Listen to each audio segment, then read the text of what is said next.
Some might be surprised to learn that the fate of America's economy has already been determined, verified, and announced by the Obama White House. Yet, it has received scant attention from the corporate media. In 2011, economist Kyle Bass interviewed a senior member of the Obama administration about its planned solutions for fixing the U.S. economy and trade deficit. Among the questions he asked was about the U.S. exports and wages. But the question itself was not nearly as important as the response he received from this senior administration official. In fact, this single 7-word response clarifies everything, explains everything, and leaves little else to discuss. We're just going to kill the dollar. There it is, the entire agenda in one short sentence. It explains everything we've been seeing domestically and globally. That one statement makes every other question irrelevant, or otherwise answers all economic questions and explains everything. Nothing else matters. I urge you to ponder that statement and all it implies. Doing so will provide you with the clarity to understand not only what is taking place today, but what is yet to come. America is waking up.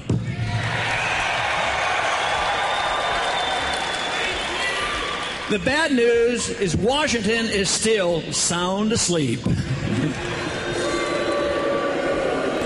Is gold is money. I was willing to give Obama the benefit of the doubt.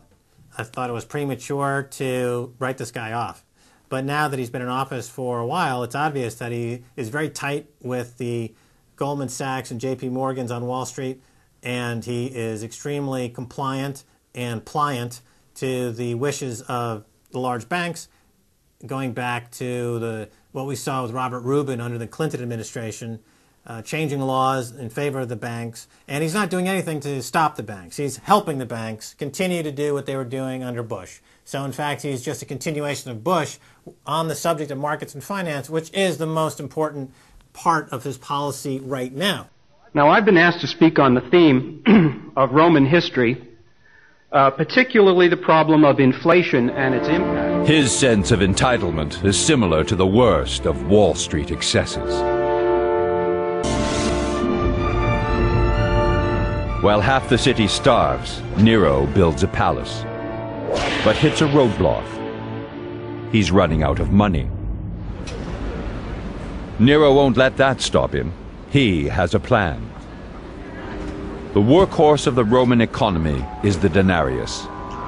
Rock solid because it's 100% silver. Historians say Nero figures out a way to stretch the denarius. He intimidates coin makers at the mint into watering down the silver content. Nero goes to great lengths to hide his tracks, diluting the precious metal content inside the coins, but leaving the surface pure silver. Nero's audacious gamble with the Roman currency was without precedent. For the first time, we see a systematic and quite serious debasement of the silver content of the major silver unit of the Roman Empire, the silver denarius.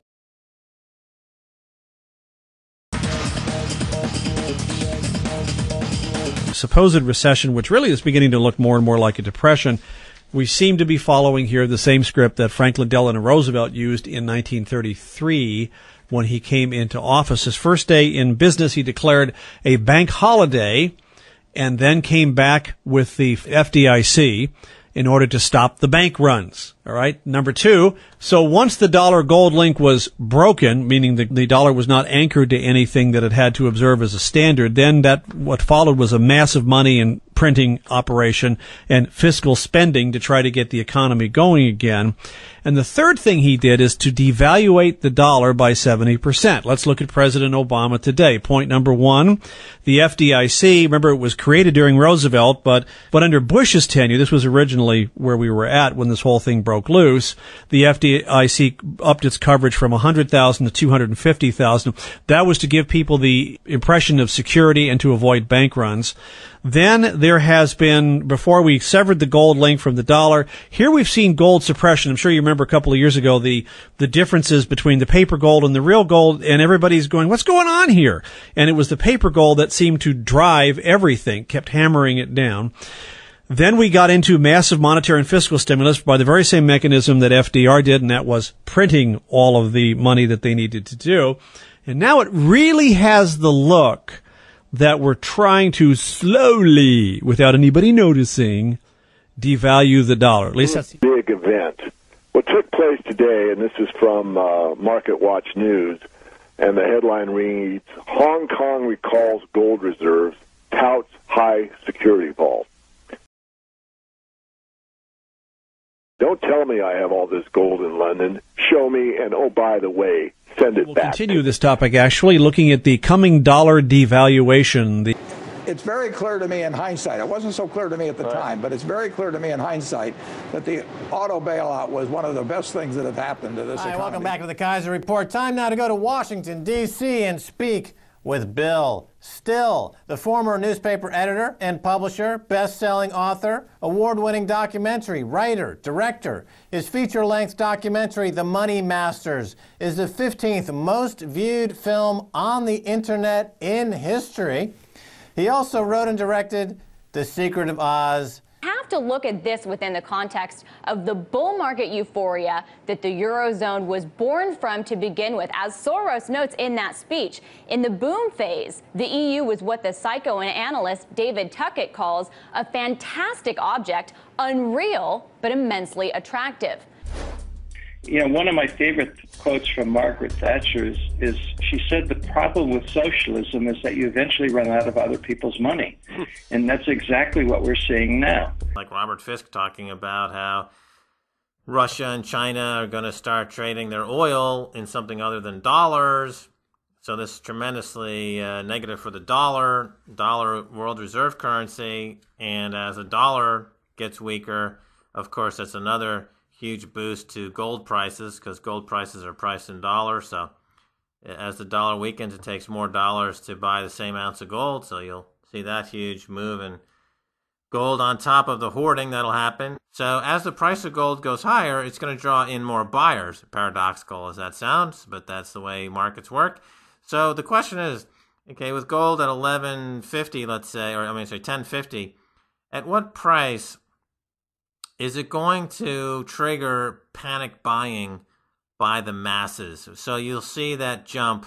Remember in 1996, the NASDAQ was at, I think it was in maybe 3,600. And Greenspan said, hey, these prices are irrational. And that brought in an irrational buying panic that drove the NASDAQ from 3,600 to 5,000 in maybe a year or a year and change. It was a buying stampede. Yeah, that was the crazy thing about it. Is like Alan Greenspan, the head of the Federal Reserve at the time, said before Congress, said to the population, you would be crazy to buy at these prices. Well, what drives markets is not the people's greed. Interestingly enough, it's not greed that drives markets, it's envy.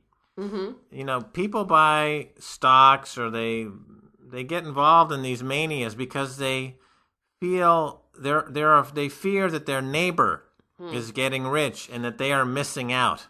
Yeah, well, because of course those articles that said, the headline would be Greenspan says it's irrational exuberance. Then the media articles and the broadcast media would would focus on and profile on somebody who, here's Joe Bag of Donuts. He invested $1,000 in this internet company, and now it's worth $100,000. So they profile at those moments. Right, and this makes people, the neighbor of this person, feel like he has missed out. Yeah. And that he's quote unquote entitled to these riches. So you have this huge buying stampede, which results into a buying climax, which usually marks the end of a bull phase. So here we have the situation with gold bullion. It's underowned, certainly in America. Probably less than 1% of the American population has any exposure to gold whatsoever. It's It's a market that up until 2000 had been in a 15 or 14-year bear market, prices going down. And we see all the major central banks and oligarchs now buying aggressively into this market. Hedge funds are buying into this market. The smart money is buying into this market. So they are anticipating a retail buying stampede. But we need a trigger price to trigger the psychoanalytical envy factor that will drive every frickin' Tom, Dick, and Harry and Joe Bag of Donuts down to his local coin dealer or to various websites to pile into gold bullion. Just wanted to share some things and encourage people who may be discouraged about the Crash JP Morgan campaign and how that may not be going as well as they thought. Wanted to jump to a Wikipedia article here. And this is the American Eagle. As you can see, down at the bottom, gives the mintage. We had start off with about 6 million and 12 million the second year. Pretty steady for about 10 years, 15 years. Then about 2002 it had a little spike, and then it leveled off. And then 2006 we got 12 million, then 10 million, then 21 million, and 30 million. And this year we've already done 32 million. And we still have December to come, so it could be around 36. It could be even more.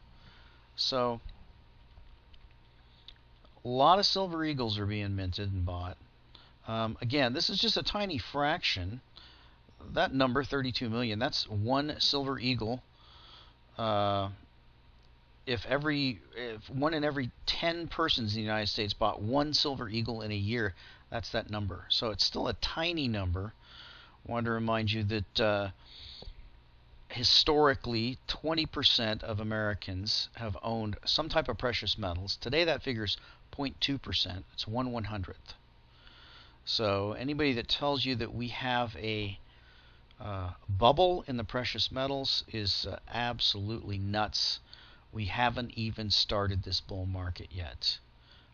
So don't get discouraged. We are increasing, and just tell everybody you know to buy silver.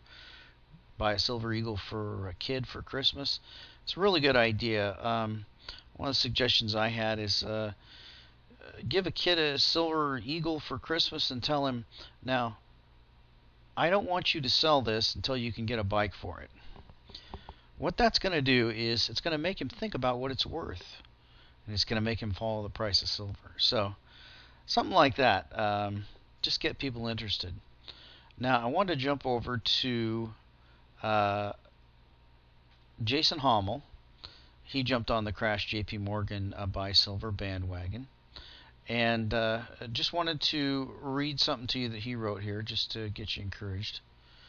As silver returns to use as money, producers will keep what they earn. Most government parasites and all their associates will either starve or learn to become producers themselves. Bankers maintain control through illusion and deception. They lose all their power to manipulate society and lose the capacity to steal the productive wealth of the world's producers. If only people refuse to be deceived by paper money and promises to deliver more money, and instead take delivery of real silver. Why it can work. There is very little silver in the real world because it has been consumed since the world began using electric things since the end of World War II. Silver is the Achilles heel, the weakest link of the financial world. Silver is the most manipulated market in history. Bankers manipulate it through selling excessive futures contracts and manipulating media, schools, and textbooks because they have to. Now, I wanted to talk about Bix Weir and his vision. This is what Bix thinks is going to happen. We've arrived at a point in our nation's history that will define how our future will unfold. There are only two roads left to take. The first road continues our relentless pursuit of power, control, and manipulation that can only spell destruction in our future. Destruction of our liberties, destruction of our prosperity, destruction of our moral compass. For too long, our controllers have lied, cheated, and stolen their way to the top, only to discover that we the people have been left behind. The second road completely destroys the global fiat monetary system, erasing all forms of false wealth, false power, and false governance. It is truly a creative destruction event that has never been witnessed in the history of mankind. All paper and electronic forms of wealth will evaporate in the blink of an eye, completely leveling the playing field in order to rebuild our monetary structures from the ground up. It is a lesson to be learned the hard way, but is a necessary lesson in order to create a new future for our country. A future built on hard work, complete honesty, and goodwill towards others. Down this road, our Founding Fathers' ideals patiently await our return. We hold these truths to be self-evident, that all men are created equal, that they are endowed by their Creator with certain unalienable rights, that among these are life, liberty, and the pursuit of happiness. Our country is standing at the crossroads. The only question left is which road we'll choose.